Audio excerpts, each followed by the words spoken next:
80-90 से ज़्यादा घोड़े खच्चर जो हैं उनकी मौत हो गई है चार धाम यात्रा में, और पशुपालन मंत्री को ये कम दिखाई पड़ती है। मौत एक हो या मौत 100 हो उसकी बात नहीं है, मायने ये रखता है कि मौतें आखिर हो क्यों रही हैं। मायने ये रखता है कि आप इतने संवेदनहीन क्यों हो गए कि आपको घोड़ा खच्चर पे होने वाले जबरन जो व्यवहार हो रहा है, अमानवीय जो कृत्य वहाँ हो रहा है, जबरन उनको नशा कराया जा रहा है, उनको एक के बदले 4-4 राउंड चलाया जा रहा है ताकि वो बिना थके हुए बस अनवरत यात्रियों को ले जाने पहुँचाने का काम करें। कितना खतरनाक और जोखिम भरा ये यात्रियों के लिए भी है। जब एक खच्चर आप सोचिए कि अपनी बूते से बाहर काम करेगा तो डेफिनेटली, और नशे में होगा तो वो कितना जोखिम भरा हो सकता है। पशुपालन मंत्री को और सतर्क होने की ज़रूरत है, और मौतों की संख्या कम होने पर वो अचीवमेंट बता रहे हैं, तो मुझे लगता है मौतों से जुड़ा हुआ कोई भी प्रकरण अचीवमेंट कभी नहीं हो सकता।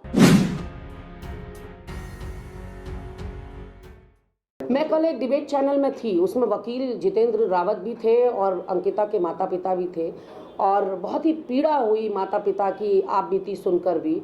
और जितेंद्र रावत जी के ऊपर गंभीर आरोप वो लगा रहे हैं, और मुझे लगता है नैतिकता के चलते जितेंद्र रावत को तो तुरंत स्टेप डाउन कर देना चाहिए, इस केस को लड़ना ही नहीं चाहिए। कोई धामी सरकार ने तलवार तो रखी नहीं है उनकी गर्दन पर कि तुम केस नहीं लड़ोगे तो तुम्हारा ये बुरा हश्र कर देंगे। अरे जब आपसे आपका खुद का जो मुवक्किल है वो खुश नहीं है, आपका जो पार्टी है वो खुश नहीं है एज अ वकील आपसे, तो फिर कहाँ आपको ये केस लड़ना बनता है। और कुछ ऐसी बातों का खुलासा अंकिता की मां ने किया कि जब से जितेंद्र रावत केस लड़ रहे हैं तब से एक बार उन्होंने माता पिता को कॉल नहीं किया है, सिंगल बार।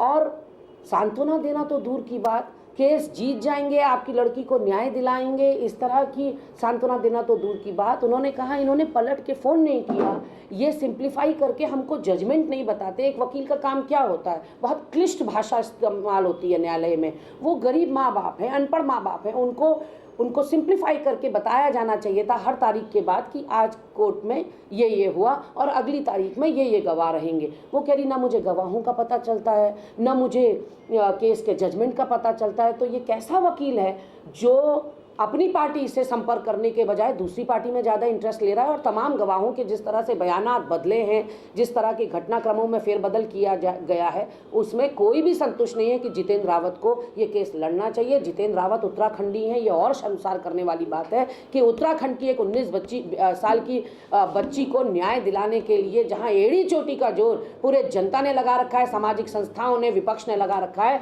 वहीं आप देखिए कि पत्रकार भी अपनी जान को जोखिम में डालकर किस तरह से सोशल मीडिया पर लगातार अंकिता हत्याकांड को उठा रहे हैं। पहले दिन से यह हत्याकांड संदेहास्पद दिखाई पड़ रहा है। कभी बुलडोजर चलता है, कभी आग लगा दी जाती है, कभी साक्ष्य मिटा दिए जाते हैं, सबूत मिटा दिए जाते हैं, लेकिन स्थानीय विधायक का बाल विवाह का नहीं होता। ऐसे में मुझे लगता है कि जो आरोप हैं वो गंभीर हैं। और 1 महीना हो गया शासन को पत्र लिखे हुए कि वकील बदल दीजिए, लेकिन फिर भी पुष्कर सिंह धामी एक ऐसे मामले को जो राष्ट्रीय स्तर पर किरकिरी करा चुका हो उत्तराखंड की, जिसने शर्मसार कर दिया हो उत्तराखंड को, ये अंकिता भंडारी हत्याकांड पूरे देश में छा गया था, उसी तरह से आप देखिए उस पर कितनी गंभीर है ये सरकार कि आज 1 महीने से वो माता पिता कह रहे हैं कि हमारा वकील बदल दो, इस पर हमें विश्वास नहीं है, लेकिन शासन कोई उत्तर नहीं दे रहा। अब उन्होंने आत्महत्या की धमकी दी है। मरता क्या ना करता एक गरीब माँ बाप, और कर भी क्या सकता। आज ही डाउनलोड करें देवभूमि इनसाइडर ऐप।